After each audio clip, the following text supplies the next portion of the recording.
Nek kula suwun biasa mawon nggih, sementing aja maksiat. Mun nganti kula sing dilarang Islam niku maksiat. Mane kula gadah guru nek ana santri tirakat poso mboten seneng. Sing penting aja maksiat. Wae tirakat terberat ku sing penting aja napa maksiat. Barang-barang sunat itu dilakoni ya kena, ora ya napa.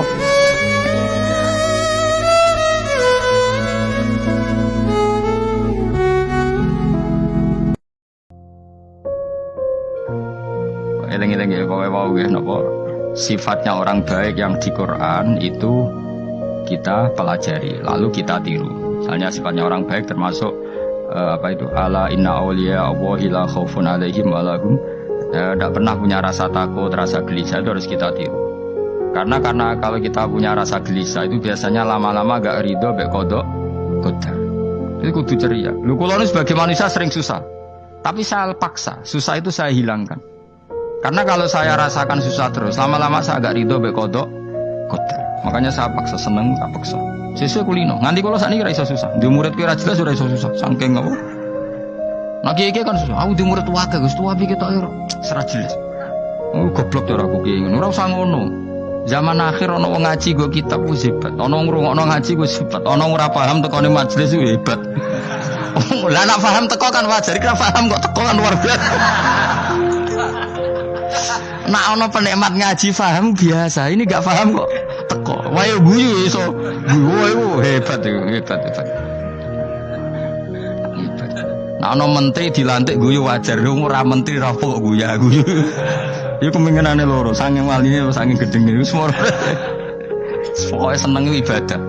Mergo sifate wali iku la khaufun alaihim walam, ndak ada rasa takut, ndak ada rasa susah. Lho kula sebagai manusia kadang ya khawatir. So anakku nasibe piye, putuku nasibe piye. Tapi aku anggere eling, saya ada ya karena Allah. Dan saya punya rezeki karena Allah. Orang lain di sana banyak orang kaya, padahal gak anakku. Berarti yang menciptakan kaya itu tidak saya. Buktinya orang lain yang gak anak kita kaya banyak, sukses banyak. Kenapa kita menjadi seakan-akan pelaku sejarah? Kadang orang kan berpikir, anakku nak tak tinggali warisan itu piye. Padahal banyak orang tidak punya warisan ya kaya. Kalau kamu minta dan Allah memberi, Allah ingin menunjukkan bahwa dia zat yang baik. Kalau kamu minta dan Allah tidak memberi, Allah ingin menunjukkan bahwa dia zat yang dijaya dan kamu lemah sehingga tidak bisa ngatur kehendak Allah. Fafikul dan huwa muta'arifun ilaika, di semua ini Allah memperkenalkan zatnya. Iku kue syukur utawa tawadhu. Nak dikei syukur, nak ra dikei tawadhu. Mestinya pas ra dikei kan Gusti manjen kula menungso. Manjen gadane jenengan, mboten jenengan sukani nggih hake jenengan, manjen mboten gadahan kula. Wong sing ora payu nikah kon menahan diri. Ngenteni nganti payu. Sampeyan payu ku gampang to. Sing mari ra payu nafsum kan. Kalau bolak-balik ngomong mbek santri-santri sing Joko tuwa, sing ra mari ra payu nafsu. Bayangno cah wedok iku ayu, nasabe apik, ekonomine apik. Lah sing memenuhi syarat iku ra gelem mbek kowe, paham nggih? Lah umpama wong gelem asal wedok ngoten tak pikir kan ya gampang. Jadi sing mari ra payu seleramu apa mergo ora ana wedok sing gelem? Selera tetep nafsu. Paham nggih? Terus Islam niku pokoke pikirane Islam niku apa wae digawe gampang. Sing marai angel iku nafsu. Eling-eling. Pokoke teori niku mesti bener ya. Dadi dunya iku gampang. Sing marai angel niku nuruti napa? Nafsu. Jadi kalau Anda misalnya bayangno kawin tuh sesuai kriteria Anda. Wayu, semampai, keluarganya baik. Sesuai nak nuruti nafsu ra. Sing ora ana dulure wong tuane meh mati. Allah gawe langit bumi iku jumlahe 7. Lan urusan ning langit bumi iku macam-macam. Ana wong gedhe dadi wong cilik dadi wong gedhe, kere sugih kere macam-macam. Urusan digawe bolak-balik mbek pangeran niku muk li ta'lamu supaya kamu tahu annallaha ala kulli syai'in qadir. Memang Allah iku zat sing profesor doktor dadi anak buah wong ilmu insinyur. Kadang insinyur anak buah wong tamat SD sembah kono donya wolak.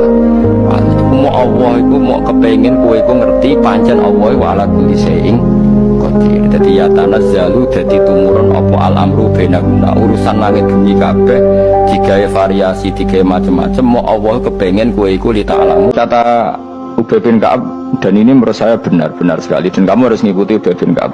Dia adalah termasuk 6 sahabat yang dipuji Nabi min ahlil Quran, apa? Yang dipuji Nabi min ahlil apa? Quran. Kata Ubay bin Ka'ab, lalu Anda masuk surga karena apa? Lalu Anda masuk neraka karena apa? Lalu Anda dapat ridho Allah karena apa? Kamu itu bisa masuk surga lihadidar karena kenangan di rumah ini, maksudnya karena dunia ini, karena sujud kamu, karena kebaikan kamu. Itu di mana? Allah mereferensi amal kamu ya di dunia ini. Kamu masuk surga karena sujud kamu di dunia ini, nanti masuk neraka karena keangkuhan kamu di dunia ini. Fahadi dunya mi'yar, dunia ini adalah takaran. Semua referensi Tuhan tentang akhirat itu merujuk kelakuan kita, Pak, di dunia. Sehingga kalau kamu masuk surga selamanya lama, itu ya karena kebaikan kamu di dunia. Makanya guyonan yang masyhur Gus Dur itu gitu. Ada seorang kiai atau Gus, dia punya salah, namanya manusia kan punya salah, entah cangkruk entah apa, pokoknya punya salah.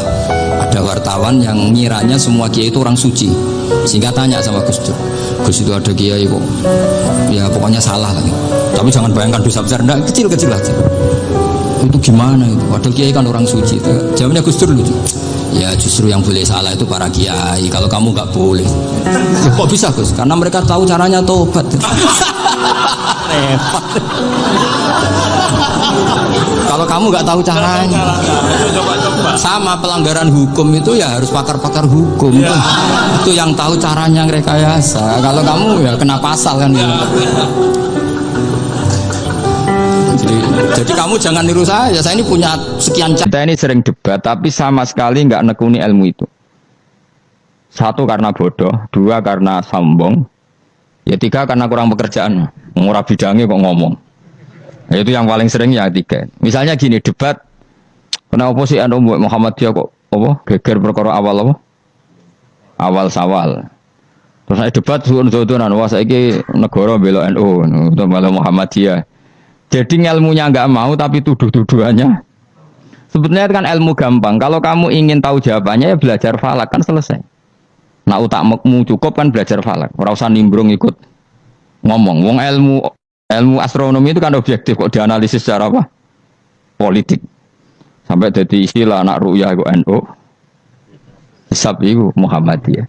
Memangnya sing gawe kalender iku sapa? Wong NU kabeh sebagian besar. Kados Batu Rehan niku tukang gawe kalender. Niku dia kira maknane urip apa? Ulama kabeh sing alim-alim ndara urip apa ora mati ngono tok jawabane. Perkara ora iso jelasno. Mulane ning Arab al hayat bidul mamat sing darane urip iku ora mati. Karena enggak bisa dijelaskan. Coba Anda menjelaskan, kowe urip iku sebab apa? Ada nyawanya. Nyawa itu di mana? Terus dia nempatnya di mana? Oh, nyempatnya di jantung ngene-ngene. Suara iso dijelasno. Nah, ketika hidup Anda tidak bisa Anda jelaskan, kudune sampeyan wayahe tangi sangka kubur juga enggak bisa dijelaskan. Karena wujud kita ya datang tanpa diundang dan tanpa ikhtiar kita. Nanti tangi sangka kubur ya ora nganggo ikhtiar, sama kan? Sama-sama ada kesimpulan lillahi rabbil alamin. Dan mulane pangeran didik apa hal ata alal insani khidum minad dahri lam yakun syai'am mazkura. Manusia itu harus ingat bahwa dia pernah ada. Nah, dari tidak ada ini menjadi ada adalah ayat bahwa wujudnya dia tidak ikhtiarnya dia sendiri. Agama akan bilang orang yang emosi itu diprovokasi setan. Andai kan dia ingat Allah bahwa semuanya sesuatu itu qadar makduro, itu pasti tidak emosi. Karena ya itu nyata ya. Misalnya ada orang alim nggak punya uang, terus disepelekno wong. Wis ra di duit disepelekno wong. Orang ini alim walinya Allah, pasti nggak emosi karena dia ingat dinyak wong iku ibadah. Sing ngenyek ndekne ngono iku ya kersane Allah. Ngerasa kersane Allah iku apik. Biasa. Masyhur itu di tarikh-tarikh. Said Ja'far Shadiq itu putranya Said Muhammad Bakir itu dinyak wong. Nyuwun sewu bahkan sebagian riwayat sampai didoni. Dia asik saja lewat. Ketika ditanya, yang ngenyek itu jajal. Kenapa Anda tidak emosi? Kata Said Bakir, apa kamu melihat saya ini orang sing anti mbek kodok kodar? Apa yang kamu lakukan ke saya? Pertama yang saya pikirkan adalah kulun bimuradillah. Semua ini kehendak. Sampai malu yang mempermalukan beliau. Menurut hukum fikih, tahajud itu jelas gak disunatkan jamaah. Witir juga gak disunatkan jamaah. Tapi semua ulama yang bilang tidak disunatkan itu gak ada yang memfatwakan hak batal kalau berjamaah. Jadi tidak ada yang bilang dikatakan batal kalau jamaah. Cuma tidak disunatkan jamaah. Tapi Rasulullah itu pernah main di salah satu sahabat di waktu duha. Sahabat itu sakit, ingin ngundang Rasulullah, kepengen dalamnya di kenangan nanti tinggi sholat sinten Rasulullah. Ternyata Rasulullah ketika sholat, anak-anak dan istrinya yang sakit tadi ikut jamaah dan Nabi membiarkan. Bahkan Nabi sempat ngatur shaf. Padahal itu satu bentuk sholat yang kategorinya nggak disunatkan apa? Jamaah. Itu makanya Imam Nawawi bilang sholat-sholat yang nggak disunatkan jamaah itu masih boleh jamaah. Wong ora usah sok wali. Kadang gue sholat nanti 100 rakaat. Nabi donga wudu se ati ditoto se bareng lagi donga ben mustajab. Lha apa pangeran se ekstrim polisi sehingga kudu napa prosedur. Umar atau donga untuk hidayah tapi mbak Allah diparingi hidayah. Nampi ra ngersakno gak donga-donganan. Umar tahu itu donga untuk hidayah, wong dekne kafir preman. Wis pangeran nang ngersakno. Mulai dari Sidina Ali, aku ora seneng mati cilik terus mlebu swarga, blas gak seneng. Tapi kan penak Sidina mlebu swarga. Mergo aku ora roh kebesaran kudrahe Allah Subhanahu wa taala. Mulane kowe masuk urip ngene wis go jelas go ora kowe sing syukur nganti tuwa, berarti kowe kesuwen roh kudrahe Allah.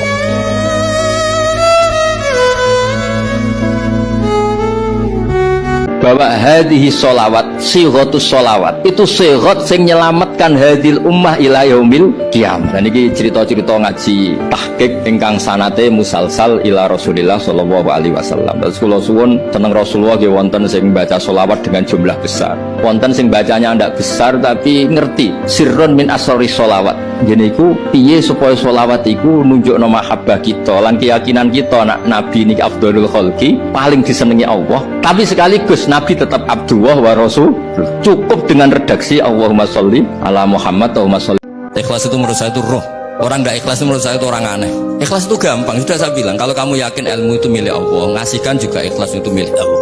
Apa sih yang kamu punyai sehingga kamu tidak ikhlas? Uang milik Allah, energi kita milik Allah, bumi milik Allah. Kemudian kamu merasa memiliki.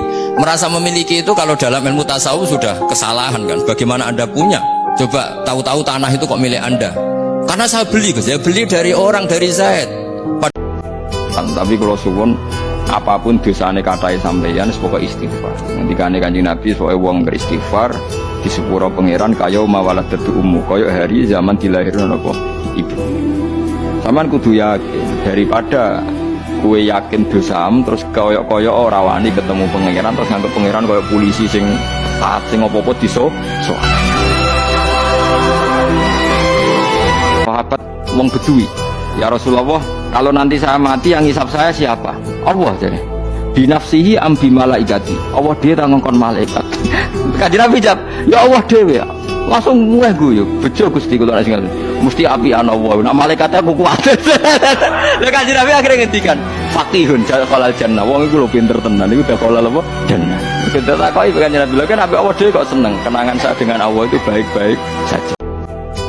Loh gitu, kalau kamu ngeluh terhadap apa yang diciptakan Tuhan berarti kamu melawan Tuhan kan? Siapa sing gak ridho mek kodok kodarku dawuh pangeran kon golek pangeran liyane. Malam yartu fi qodoi walam yartu proban siwai fal yartu proban siwai wal yakhrus min tahti ardi wasama. Jadi wong sing gak ridho mek kodok kodarku aja nganggep aku pangeran. Lan metu kok langit bumi ku lha kabeh ning ndi. Maka dunia ini punya dua status sekaligus. Jika prospek bagi Anda untuk masiratul akhirah, maka nikmati senikmat-nikmatnya. Tapi jika bagi Anda ini sudah menjadi ladang maksiat apa-apa, maka jadikan dunia ini tempat tobat. Karena akhirat itu gak ada apa-apanya dibanding dunia. Jadi akhirat itu hanya mereferensi dunia. Ini penting kulaturno. Kadang-kadang sufi kemudian goblok, ora iso ngaji. Dia nganggep dunia sampai akhirat itu penting akhirat, tapi cara maknaninya salah. Lho kowe nganti ning akhirat mlebu swarga itu karena apa coba? Amal zaman di mana? Dunia. Berarti penting mana dunia sama akhirat? Penting dunia karena akhirat mau efek. Dunia ini yang pokok. Kalau Allah kan cara ngendikan tidak seperti itu. Allah cara ngendikan gini loh. Akhirat, maksudnya walal akhiratu khairul lakam nalula gini. Sesuatu yang berorientasi akhirat dan kemudian menjadikan kamu nyaman di akhirat itu khairul lakaminal ula itu lebih baik ketimbang dunia. Ora kok kowe nak ning dunia nak sepemelek ning akhirat ape orang ngarang ngono nak ning dunia melek nah mane masyhur anekdot ning Madura iku masyhur ana kiai santrine udah biasa kodok subuh padahal yo krungu adzan apa krungu adzan bareng kiai ini ning pondok dehem santrine langsung salat kabeh kiai ini ngamuk kamu itu santri apa ketika Allah yang manggil gak langsung bangun ketika saya yang makhluk manggil langsung bangun Harusnya ketika dipanggil Allah tuh langsung, tapi saya yang makhluk malah kamu takut. Kalau sama Allah biasa. Jebule santri ini jawab jujur, karena Allah lebih baik dibanding Pak Yai. Iya santri ini jujur. Nah untungnya santri pas ditanya ini, pas kiai ini didolani master suhu nih. Terus dikandani kiai ini, yo nah itu bener santrimu. Oh nah itu bener santrimu. Urusan bagi kiai itu lebih ribet dibanding urusan bagi Allah Subhanahu wa taala. Allah itu apian, gak ribet. Lah wadah kiai bagi kanjeng Nabi, wong luwih gampang bagi kanjeng Nabi. Karena kanjeng Nabi bil mukminina raufur rahim. Dosa paling gede itu Dewi Abdul Haddad Akbarul kabair az-zahira wal batin Anfal tamisa min ashabikat dunya Wahum yal tamisu namin kala asyah. Gede ini dosa cek sing dohir cek sing batin itu ngene. Wong-wong mau ulang kue arep-arep jika itu padahal mereka ngaji kue itu boleh akhir. Zaman akhir kacau tenan. Oh no santri ku orientasine akhirat. Bareng sering ngaji malah mulai kedua. Mergo kiai ini ngajak. Kalau ngomong sugih awam, seneng ngapal Quran bentuk barokah itu.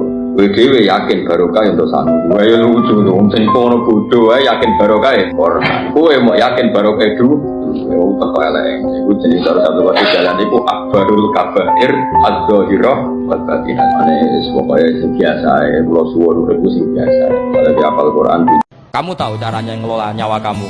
Kok enggak mati sekarang? Enggak tahu kan? Tahu-tahu masih hidup kan? Tahu-tahu diutang semacam-macam lah. Sebetulnya kita zaman hidup pun nggak tahu cara ngelola nyawa kita, cara kerja jantung kita, cara kerja paru-paru kita. Nanti setelah kita mati pun nggak tahu caranya hidup ketika kita. Tapi anehnya kita, mosok manusia sudah dilemah iso hidup lagi. Memangnya kita sekarang bisa hidup karena kita tahu-tahu ya hidup. Ditekdir anak yang melarat, paese elek. Orang lain ditekdir anak Kiai Gus Mulyo. Kita kan nggak pernah bisa milih bapak ya ora iso. Ngerti-ngerti anak Karmen, anak Karlan itu sudah gak tahu.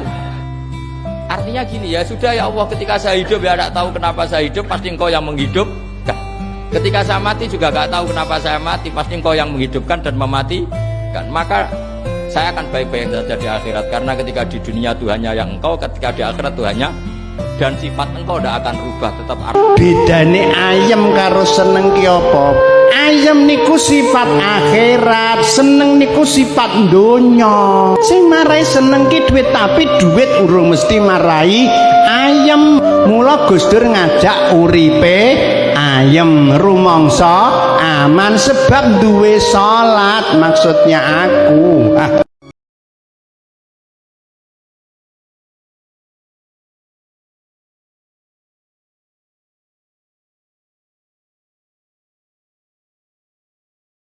Terima kasih sudah menonton videonya. Jangan lupa like, komen, dan subscribe-nya. Oke.